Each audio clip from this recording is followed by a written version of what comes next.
शेतकऱ्यांसाठीच्या ताज्या आणि महत्त्वाच्या आजच्या दिवसभरातील महत्त्वाच्या घडामोडी बघूया सविस्तर आजच्या बातम्या।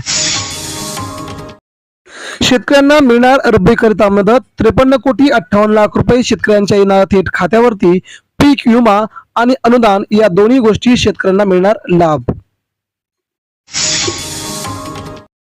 केंद्राची 15 लाख टन साखर निर्यातीस अखेर परवानगी। केंद्रीय अन्न मंत्री प्रल्हाद जोशी यांची माहिती।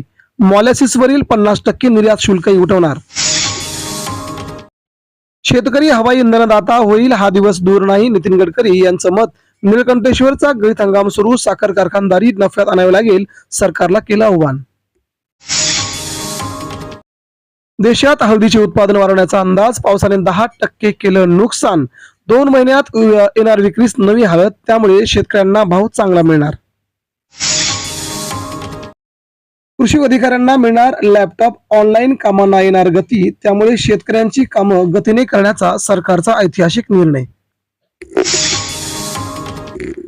भाव नसल्याने सीताफळ उत्पादक आले अडचणीत, किलोला मिळतो 15 ते 30 रुपयांचा भाव, खर्चही निघता निघेना, सरकारवरती शेतकऱ्यांची आगपाखड सुरू।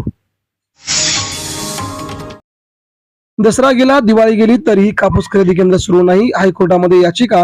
विदर्भात 89 खरेदी केंद्र, याचिकाकर्त्याने केली 200 केंद्र सुरू करण्याची मागणी। राज्यात 8 लाख हेक्टरवरती रब्बीचे क्षेत्र, राज्यात आतापर्यंत पेरणी चांगली, ज्वारीची पेरणी सरासरी क्षेत्राच्या 26% वाढल्याची माहिती। लोकसभेत भाजपला जबरदस्त फटका, शेतकऱ्यांच्या नाराजीचा बसला, केंद्रीय मंत्री नितीन गडकरी यांची थेट लातूरमध्ये कबुली।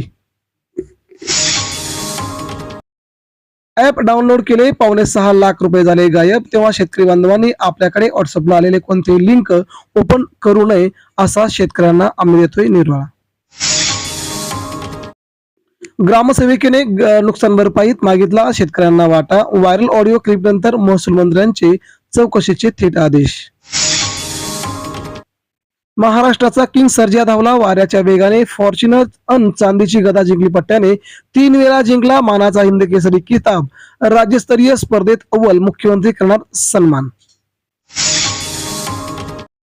महाराष्ट्र कृषी विभागाच्या नवीन बोधचिन्हावरती जर्सी गायीचे चित्र, विवादाला आले आमंत्रण, तेव्हा सरकार काय निर्णय घेणार याकडे लक्ष। राज्यातून 18,50,000 टन सोयाबीन खरेदी केंद्राला अखेर मंजुरी, मध्य प्रदेशातील शेतकऱ्यांना पाव फरकाचा होणार लाभ। राज्यात हुडहुडी वाढली, मध्य महाराष्ट्र मराठवाड्यामध्ये काही ठिकाणी थंडीची लाट, पुणे, जेऊर, जळूर, परभणी, निफाड मध्ये थंडीची लाट आल्याची माहिती। नारायणगाव कोथिंबीर प्रति जोडीला 57 रुपये, रेकॉर्ड ब्रेक भाव, शेतकरी बांधवांना होतोय याचा फायदा। आंतरराष्ट्रीय देशांतर्गत बाजारामध्ये कापसाच्या भावात नरमाई, कापसाचे बाजारभाव वाढले, त्यामुळे शेतकरी बांधव आनंदात असल्याची माहिती। सततच्या पावसाने मेंढ्यांवरती संसर्गाचे संकट, पुरंदर तालुक्यामध्ये 100 मेंढ्यांचा मृत्यू, त्यामुळे शेतकरी अखेर टेन्शनमध्ये। रब्बी पीक विम्यासाठी 15 डिसेंबरची मुदत, पुणे, सोलापूर, अहिल्यानगर जिल्ह्यासाठी भारतीय कृषी विमा कंपनीची नियुक्ती, जिल्हानिहाय विमा संरक्षित रक्कम पुढे दिली। मराठवाड्यात 1-2 वेचणीतच कपाशीचा धुराळा, पावसामुळे उत्पादकता कमी, गुणवत्तेवरती झाला परिणाम, अपवादाने 3री वेचणी होत असल्याची सरकारची मोठी माहिती। भेंडी, गवार, काकडी, वांगी, घेवड्याच्या दरात सुधारणा, पुणे बाजार समितीमध्ये परराज्यातून सुमारे 100 ट्रक गाड्यांची आवक आल्याची माहिती। लाभार्थ्यांना आता सर्व सेवा मिळणार थेट मोबाईलवरती, अण्णासाहेब पाटील मंडळाचा थेट निर्णय, शेतकऱ्यांच्या खात्यावर येणार थेट आता पैसे। कांद्याच्या थकीत रकमेसाठी नाफेड कार्यालयात ठिय्या, नाशिकमध्ये शेतकरी आक्रमक, 10 दिवसांचा दिला सरकारला अल्टिमेटम, अन्यथा तीव्र स्वरूपाचं आंदोलन छेडणार।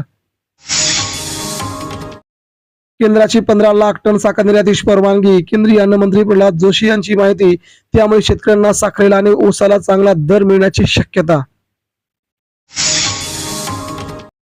ठिबक अनुदानासाठी आता केवळ 5 कागदपत्र लागणार, एकूण 12 कागदपत्रे वगळण्याचा निर्णय, प्रक्रिया सुटसुटीत झाल्याचा सरकारचा दावा।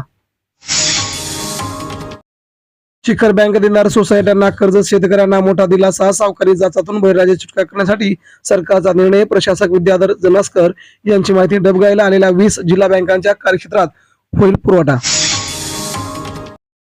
कोल्हापूर जिल्ह्यात ऊस तोडणीला आली गती. शिरोळमध्ये आंदोलन अंकुश करून अडथळे कायम. दर तफावतीमुळे आंदोलन बळ वाढणार.